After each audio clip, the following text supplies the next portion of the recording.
下面呢，我也总结了一些咱们中老年观众朋友们的问题，想问一下您好。首先第一个问题哈，比如说我们在夜间睡觉的时候，经常会肩膀痛醒了，但是白天活动一下就好了，这种现象是肩周炎吗？这种情况非常常见啊。就是夜间经期痛，确实是动节间，也就是说大家说这个肩周炎，一个典型的特征。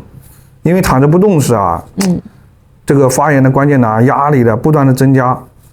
咱注意啊，不是所有的夜间肩痛都是肩周炎。肩袖损伤，在炎症期也可能会出现这种夜间痛。区别就在于这个动节间就这个肩周炎除了这个夜间痛，白天自己活动和别人帮你活动时，也明显受限。肩袖损伤，它不太一样，就是白天自己抬手时候，疼痛无力，但别人帮你抬起来，可能就正常了。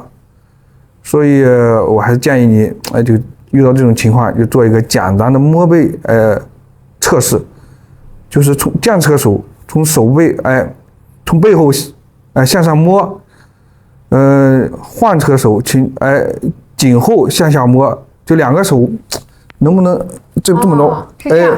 健康一侧的手，对，从背后，我们向上摸对，然后呢，有感觉到病患的这一侧的手从颈后向下摸。对，如果能接触，这样，对，看双手能否接触着，背后接触，如果都做不到，如果两边都做不到，就要警惕这个动节间。对，但是如果你训练过以后能接触到，就没事儿。就是一直我今天也做不到，明天也做不到，一直做不到，就要怀疑这个。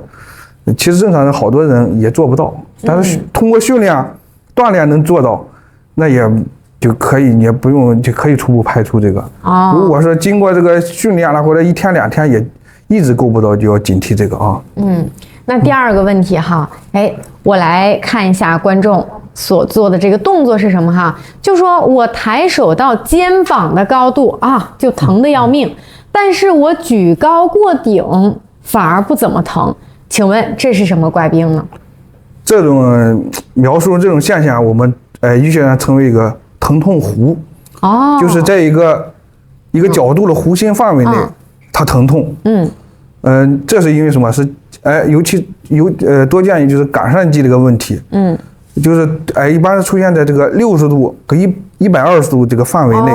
这样低于或者高于这个角度，低于最低的高于这个最高的角度，疼痛减轻，就是疼痛弧在这个范围的疼痛就叫疼痛弧。其他这个范围疼痛反而减低了。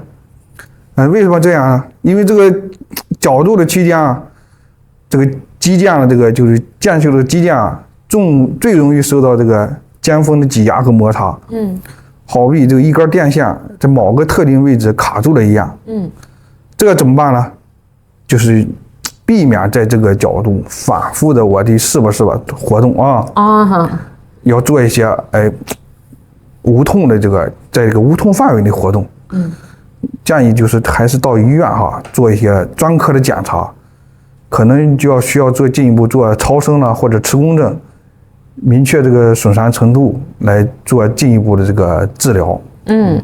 那这时候有一些观众就说了奇怪了，我肩膀不怎么疼，但是我就是没力气，我端个锅都费劲儿，这是怎么回事儿？这也是这个中老年人最容易被忽视的一个危险信号。很多人以为不疼就不要紧其实这种无力进行性的无力，往往也是这个腱袖这个肌腱慢性撕裂或者一个蜕变的一个早期表现。那为什么这个无力比疼痛更值得警惕因为疼痛是一个炎症信号，而无力是一个结构性的一个损伤信号。小的这个撕裂可能只是无力，没有剧痛而拖延下去，小撕裂可能变成这个大撕裂。简单的这个治疗方法就是做这个空杯式压。手臂向前平举，拇指朝下，像倒水一样，保持这个10秒钟。如果感觉这个无力、发抖或者疼痛啊，就提示间休有可能有问题。